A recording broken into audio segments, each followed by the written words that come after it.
Set 3, panibagong tao din sa loob ng court. Let's see kung anong mangyayari sa side ng Ateneo. Si Jihan, si Casey, si Gray yung nag-receive, si Donna gustong kumatake, nahuli si Pasha, and a block point to kick things off, set number 3. Basta na ng Adamson kung sino talaga yung babantayan nila eh. And isa lang nga itong si Pasha, so naghihintay itong si Coach Sergio na meron pang ibang tumulong. Pero nagpapatong-patong kasi yung issues, nagpapatong-patong issues ng Ateneo, pati yung first ball, magiging issue na yan. Masyadong maraming kailangang i-address na issues si Coach Sergio. So I think it will be helpful kung isa-isa lang muna. That's right. Could be something that they can consider. Abisegi.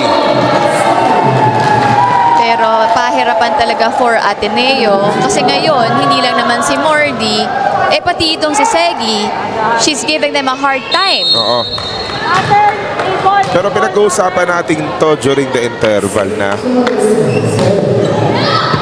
yung mga pinapagawa ni Coach Sergio, it really kung talaga akma talaga, yun naman talaga yung dapat gawin eh. Yes, agree ako dyan. Sa lahat ng instructions na binigay niya, yun talaga yung tama at dapat para ma-survive ng Ateneo. It's just that maybe na-overwhelm yung mga players sa dami ng instructions na hindi nila alam ano uunahin. Kasi credit goes to Adamson as well. Kaysa doing a really good job mixing up yung kanyang mga distribution. Ngayon si Abisegi nag-uumpisang manalasa dito. Right. So in short, lahat sila nagde-deliver. Yung diskarte rin ng setter, napakaganda kasi lahat nabibigyan ng bola, hindi mababasa na isang tao lang ang gagawa, dalawa lang. Pag tatlo spikers, lahat sila gumagana sa harap. At nagsawa mag-serve si Faye Sagaysay. Remarkable start coming from the Lady Falcons. Right. Minsan umaabot sa point, ikaw, pwede ka dito. Mag-uniforme ka kaya muna ng Adamson, tapos setter mo Faye Sagaysay. Ay, hindi ko alam saan ako tatakbo. Sa dami ng possibilities na pwede niyang ibigay na play. Pero hindi ako pwedeng 0 tempo. Yun lang. Noted yan. Segi! Nahabol ni Fiona. Donovan De Leon is blocked, and that net area is starting to become impenetrable. Impenetrable rather. Abang na abang. Mag-isa lang si Tudaw doon eh. Pero alam niya kung saan yung direction ng bola. Nasa harap si Shiny Tura. Service area naman tong si Mordy. Wala pang nakakalusot na atake ng Ateneo dito. 3 block points to start for the Lady Falcons. There's Desperas, could be the first. Nope. Si Matibag kaya? Hindi rin. Just deflected. Aposaga, Tony Tura. Couple of steps back. Wala. Regalo! Regalong pinaliwa ni Shiny Tura. Kahit saan pa yan, gagawa ng paraan. Off na yun, napakalapit na nun sa antena, Jay. Grabe, dinako talaga ni Shai with her left hand. A blistering start for the Lady Falcons in this third set. Oh, beautiful play! Naggulat itong si De Leon, biglang meron palang middle attacks. Kung ako yung Ateneo, kunin yung clip na yon and you just watch it over and over again. Para lang din tumatak sa subconscious mo, no? Na kaya niyong gawin yun eh. Kaya, pwede. Nahuli din yung palo nito daw. Combination!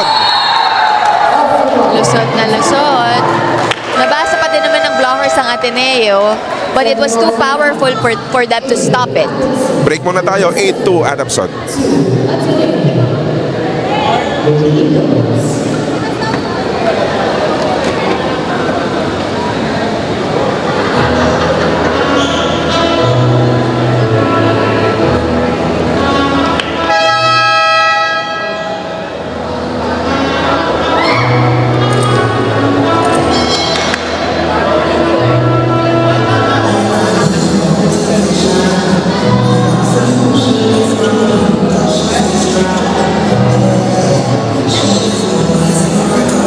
Back on us inside the Paco Arena, Sara Asido, please join the conversation.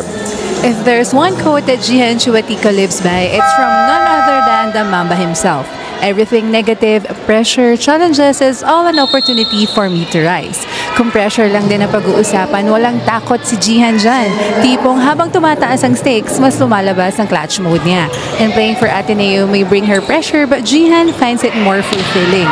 From dreaming of the UAAP lights to actually wearing the Ateneo jersey, Jihan turned her dream into a mission. Now on her second year, she's not just happy to be here. She's here to compete, to rise, and to represent. Jihan, Mitch? Oh, true enough eh. No, season 87, nakita ng lahat yung potential ni Jihan Chuatico. And we're seeing her here in the V-League na umaangat niya. Unti-unting umaangat yung level ng laro ni Jihan Chuatico. Again, started to become a fixture sa magiging potential star 6 o star 7 ni Sergio Veloso. Right. Ang ganda naman ng dream into a mission na yun. Shine Tura with that drop ball. Hindi man siya nang gulat, dinrop niya yung bola, but it was still a point for Adamson. Ang nangyayari kasi sa sobrang taas ni Shiny Tura, it's like time is stopping whenever she jumps. And she's calculating everything with the help of her AI goggles. Malapit na akong maniwala dyan, Jay. Isan Esperas block. Pinaulit ni Fiona. Deflected by the blockers. Punta sa likod. Zay Pasha caught by Mordi. Nitura. No good. KC 1-2. 1-2 fade. Labanan ng 1-2 ngayong araw na to dito sa set na to. Pero ang nagwagi ay si Sagaysay ng Adamson. If you'll have this Chad-like treatment sa nangyayari, mapapaisip ka ko ikaw at kayo, ba't yung mga trap namin hindi gumagana? Pero pag yung Adamson ang gumawa, nakakaputos, no? I think mas mabilis ang reflexes nitong players ng Adamson. Some confusion because the ball was too close to the net. Right. It was a miscommunication sa side ng Ateneo. Whoa, now Adamson up by 8 points. Munting team building muna ang Ateneo. Let's listen in. You need to look the ball. If you go this, because you look, it's hey, because these are hard for, okay? And how you don't send the ball? You have a little here. If she jump, you stay here. It's more hard, okay? But good, try to touch. Because this ball, it's a yellow for her. And she tried to help her. You need to try. But this is not the problem. What's the problem? When you know the position, instead of cushing here, be smart and play good serve. Attention.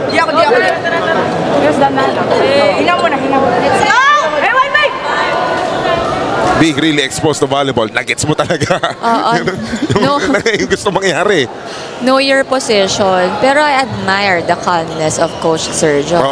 Kasi ito napakalaki na talaga ng lamang ng Adamson sa kanila. But he just continues to remind his girls na, know your position. Kanya-kanya muna tayong trabaho. Alam mo kung saan natin narinig, best narinig yung during the game, mag-team building muna kayo. Sa coach ng UPIS nun, Hans Chuacuco. Talaga ba? Haba na usap, tumawag lang ng timeout pero hindi siya sumama sa huddle. Hinayaan niya yung mga players na mag-usap. Ang narinig nila, sige mag-team building muna kayo dyan. Baka yun nga ang kailangan. Oo. Matagal pa naman ang season sa February pa. Ang dami pa.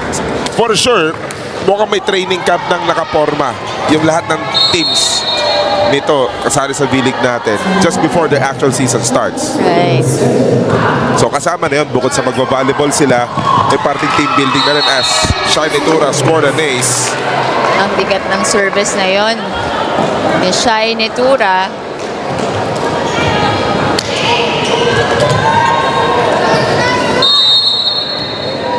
At kung titignan mo yung body language ng Adamson na to, parang wala sa isip nilang masusweep na nila yung preliminary na. Right. Relax lang. Trabaho lang. Palo lang. Habol si Casey. Free ball na naman. Kagulo na naman ang depensa ng Ateneo. Proper setup. Frances Mordi, no. Easy ball, Fiona Arroyo. Napasobra, takbo ni Shai. Nakapalo ang Ateneo. Doug Bayaposaga. Frances Mordi. Tinapos ni Mordi with a cross-court attack that went out from Chuatico's hands. Nakita ko yung palakpak ni Coach JP kanina nung may free ball. Parang alam na niya na makaka-execute ng magandang play.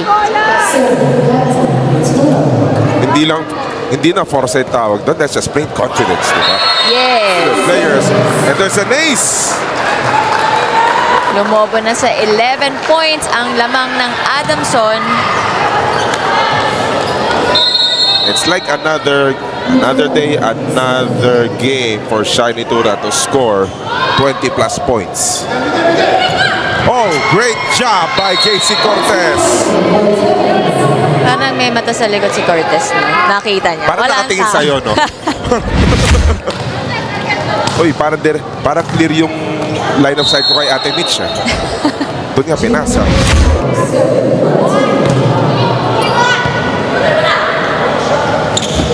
MG had to manufacture a shot and it produced positive results.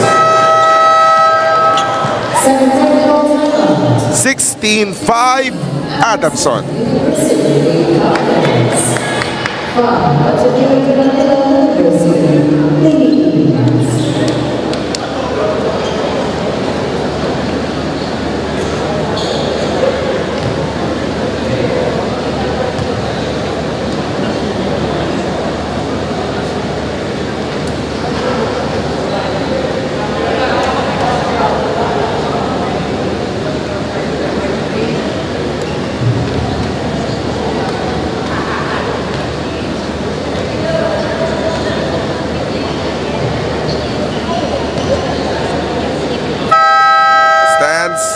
Starting to fill up inside the Paco Arena, and one lucky fan will be rewarded with some treat because it's time to turn down the heat and turn up the cool. Keep cheering, keep smiling, and keep cool with Crunch.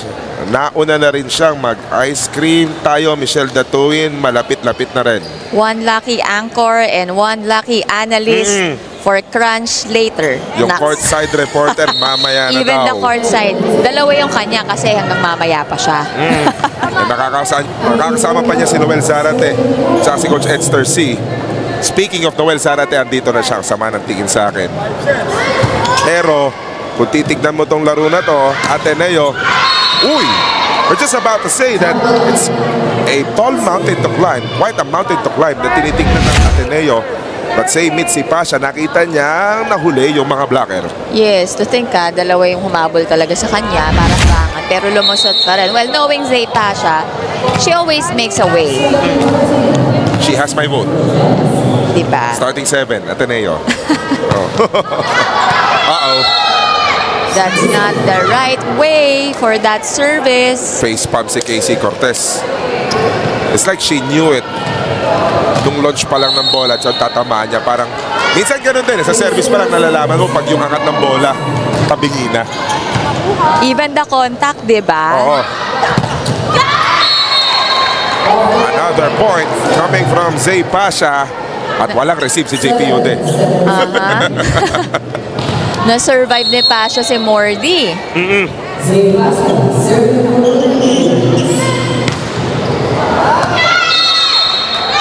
Although that's not a nice sight na nakapuntos ka, atake pa for that matter. Pero ang follow-up mo, error. Oo, parang bilang nabura yung ginawa mong maganda with that error.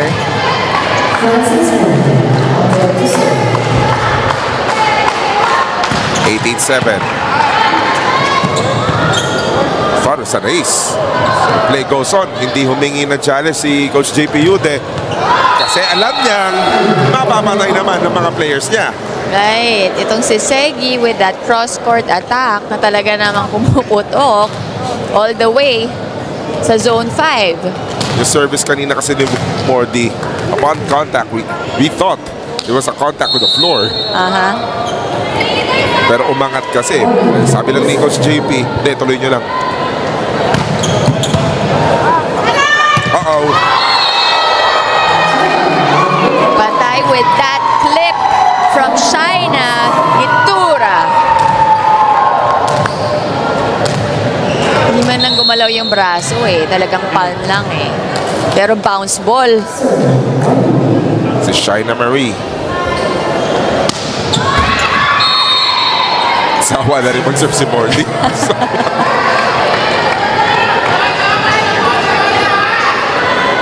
Adamson still up by 13. Ateneo trying to make a way. Here's the thing though. This is the last match of Adamson in the preliminary round. Medyo magiging matagal yung break, or actually matagal yung break just to give way to the Men's Volleyball World Championship.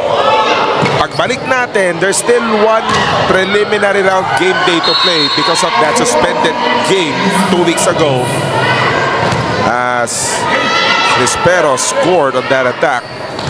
Ang magiging tanong dito, yung gagawing, how do you say this? The planning of Adamson just to keep in game shape, diba? During that break. Kasi sigurado pagbalik nila, high-level action na, semis na eh. Hindi na biro yun. Right, and I'm sure na wala rin namang titigil sa ensayo. Kaya kaya pa rin nilang panindigan yung mga galawan nila ngayong araw na to hanggang sa susunod na game kahit mahaba yung bakasyon. Adamson ulit ang bola. Tudaw at the service area.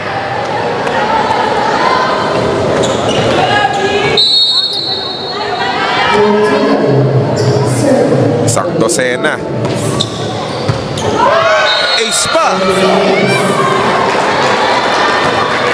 May mga disgrasya talagang nangyayari na kahit natapatan na yung bola, kung hindi ganun ka-firm yung receiving end, talagang dadaplis at dadaplis eh. Kung di rin maayos yung stance mo kasi baka mamaya tabingi yung mga braso mo, eh pag kumontak nga yung bola, talagang tatalsik palayo yun.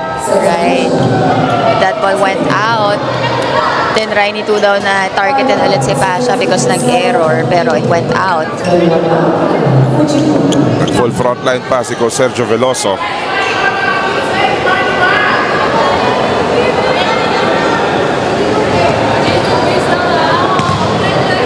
Ateneo, they have 2 more games. They have a game on Wednesday and they will play in the final game day that's going to happen after the Men's Volleyball World Championship. Marami pa silang hahabuling laro.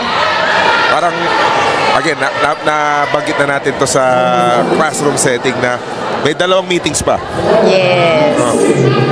2 lecture, 2 laboratory sessions pa.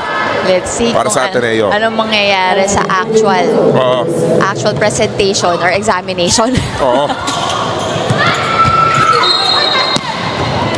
Nadikit daw si Tax. Umamin. So yes, Ateneo ang net touch. may challenge. Yup. Ang nangyari kasi, kinuha na ni Tax doon sa ilalim ng net eh. The net moved. The question though, if it involved the arms of Tax Fujimoto. Okay, we'll find out. Front and center. Yup. Malinaw, it's a net fault. Kasi makakalusot naman kung tumama sa bola yon. And kung ang dahilan ng pagdikit ng net sa'yo ay yung bola. Yeah, but that was not the case. Yun talagang braso ba? Oo. Braso ang tumama doon sa net. But yun nga, yung wrist. Part of the wrist. Sa Pienza. Yup. At the service area. At full front line, si Coach JP Yude. So it seems that Bella Sapienza and Kim Rocha will look to finish this matchup. Gian Chotico's dug. Shiny Tura doing Shiny Tura things. I love her approach. I love her swing. you know that it will be a powerful spike. Forma pa lang eh. Oo.